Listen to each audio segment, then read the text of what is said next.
Merci à vous qui nous suivez de partout dans le monde fidèle Internet de YouTube TV. C'est pour moi un grand plaisir de vous savoir très nombreux, scotchés, cimentés partout en train de nous suivre.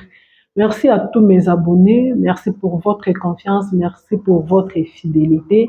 Et nous bénissons Dieu qui a permis à ceux qui sont sous Namukolo Yalelo pour parler Namakambo Itali, actualité où ils ont dominé actuellement, tout qui bon la religion, tomoni couple pastoral Jean Bosco Kankou et sa femme Sandra Moui,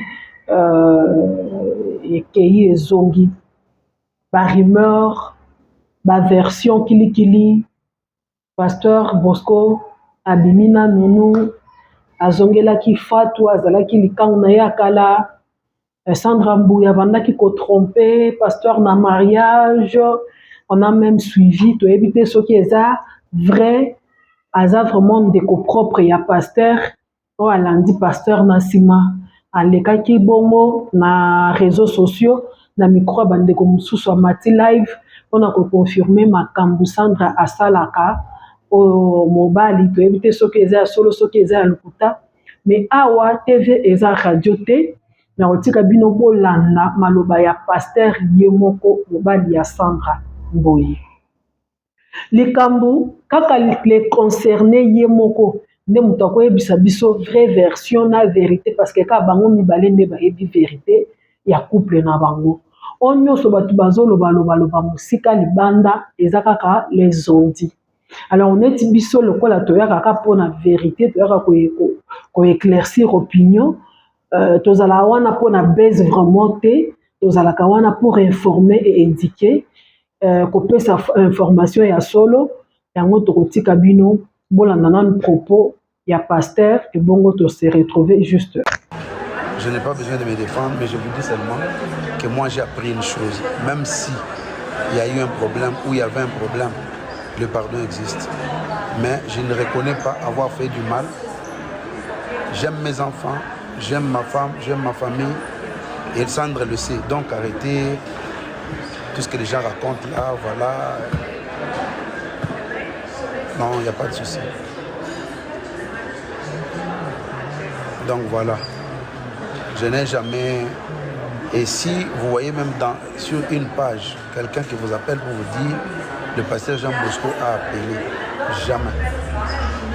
Là, je viens de descendre de l'avion. Donc voilà.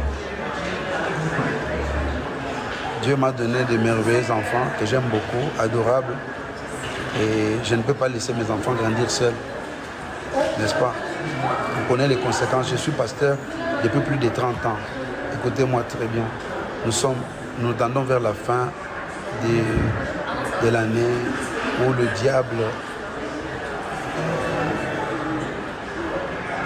est en train de tout faire, n'est-ce pas, pour déstabiliser les gens. Alors, je ne suis pas dedans. Voilà. Les gens me demandent ta bague. Hein? Je n'ai pas à me justifier. Ça c'est ta bague à toi. Hein? Il n'y a pas de problème. Je n'ai jamais été marié pour divorcer. Non, je ne suis pas là. Donc voilà, que Dieu vous bénisse abondamment. Les gens qui parlent peuvent parler à ma place, mais vous ne me verrez jamais humilier la maman de mes enfants que j'ai épousée légalement, non, jamais. Jamais. De toute façon, vous savez qu'il y a, comment on appelle, les enfants sont là. Hein. Moi, je ne peux pas, je n'ai pas le droit de faire ça. Donc voilà, si quelqu'un me dit que le pasteur Jean Bosco a appelé, non. Moi, je vous rappelle seulement que le 31 décembre, nous sommes en train de faire à partir de 11h30, nous allons... Donc, aujourd'hui, l'Église a formé des gens qui viennent pour insulter, pour parler, pour dire des choses. Où sont les gens qui peuvent prier quand parfois les couples sont déstabilisés? Voilà. Si vous vous dites que vous êtes chrétien, priez. Mais à mon avis, je vous dis, vous ne me verrez jamais, ni parler du mal de maman Sandra, ni envoyer quelqu'un, je ne le ferai jamais. Donc, voilà. J'ai toujours dit que les intérêts passent au-dessus des conflits. L'intérêt, c'est quoi? Nous avons des enfants. J'habite avec mes enfants, je reste à la maison. Donc que Dieu vous bénisse abondamment. Je n'étais pas, comment on appelle, je ne suis pas connecté ici pour commencer à me défendre, parler des histoires de mon foyer. Non. Ceux qui me connaissent, ça va faire plus de 30 ans que je suis pasteur. J'ai de l'expérience, n'est-ce pas? Les gens peuvent m'insulter, les gens peuvent parler. Nous bénissons Dieu. Voilà, wana ezalaki bongo ba propos ya pasteur Jean Bosco oyo ayepe na réseaux sociaux pour répondre. Maintenant nga problème nanga na makambo nyonso oyo ezoleka na awa naza na inquiétude moko. Pourquoi? Souci nanga pe inquiétude nanga c'est de voir pasteur Jean Bosco oya kosala live pour se justifier na makambo ezoleka na réseaux sociaux pour de mentir pour na koloba bon okosala droit de réponse oko réagir. Mais moi je pense que à un moment les hommes de Dieu, les gens doivent stopper à venir exposer leur vie dans les réseaux sociaux.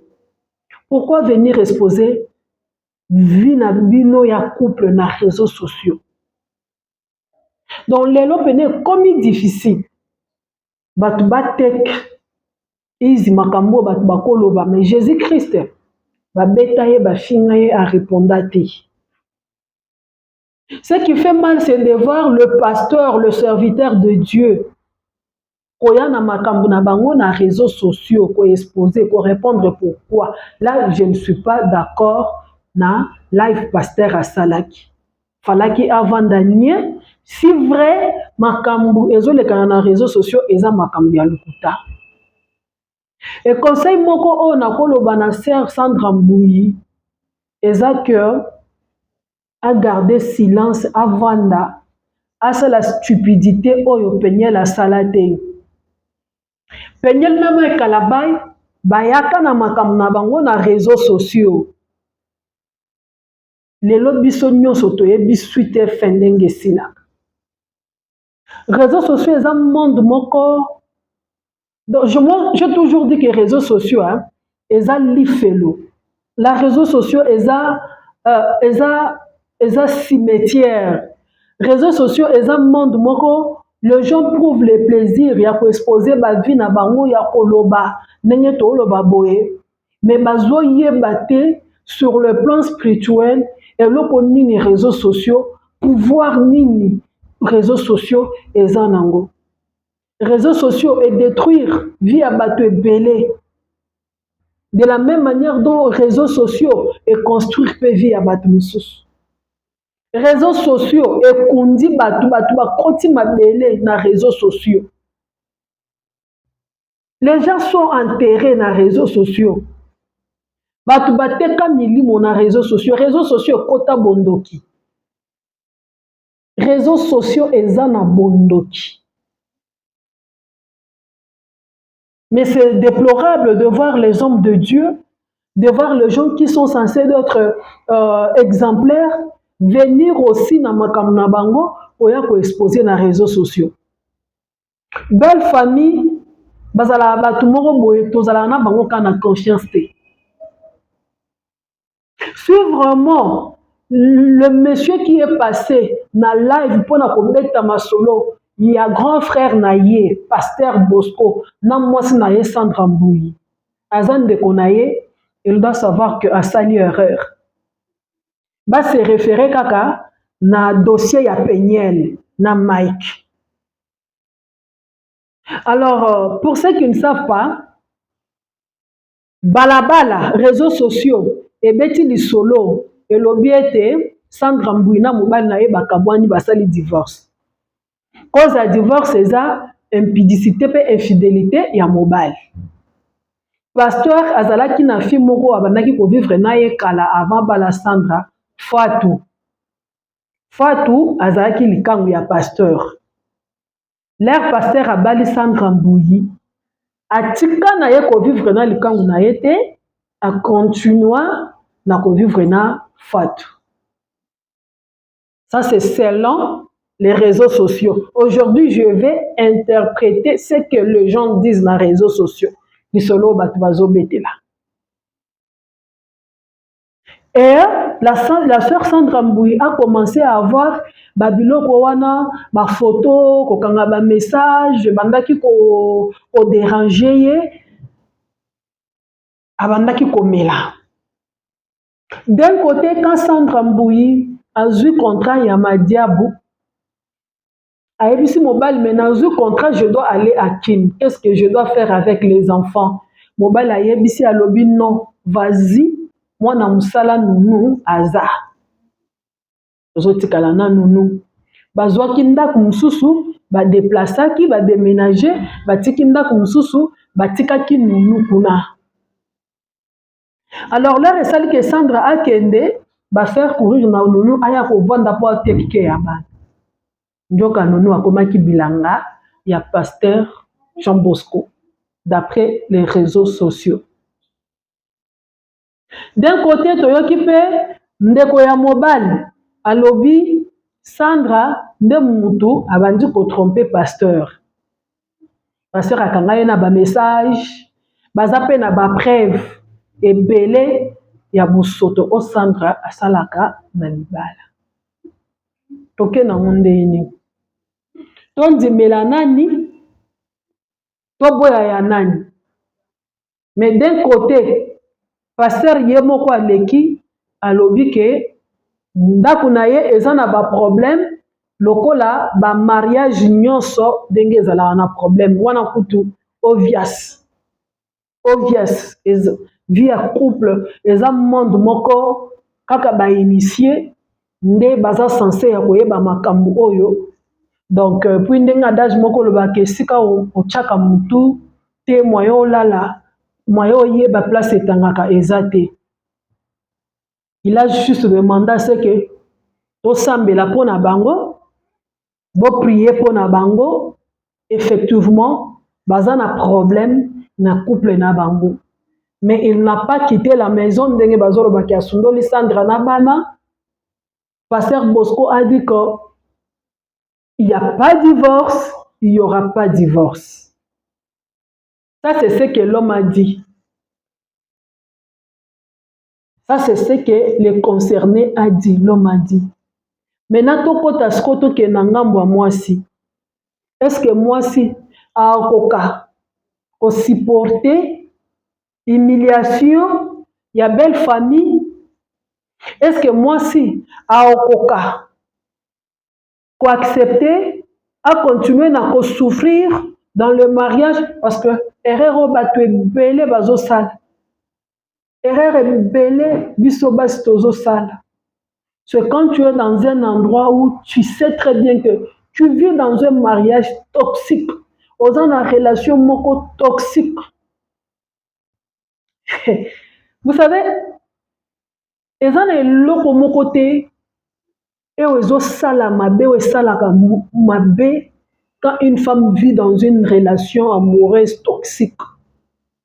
Tu peux sentir comme si on explose. Donc tu peux même exploser, ou craquer. Yango moni, bato basue misusu, ba céder, ba kufa. Et belé ba kufa au nom de l'amour, au nom des enfants, par rapport à honneur, par rapport à oyo, eloko yi fuck up. Basi belé ba tingama nango donc et simbate a nyoko ma souffrir pour lui azala wana azala nango ba mona ye madame. Pas mon épena madame. Mais en dehors d'être madame, à souffrir à Kemba. À souffrir à Kemba, à souffrir à Kemba.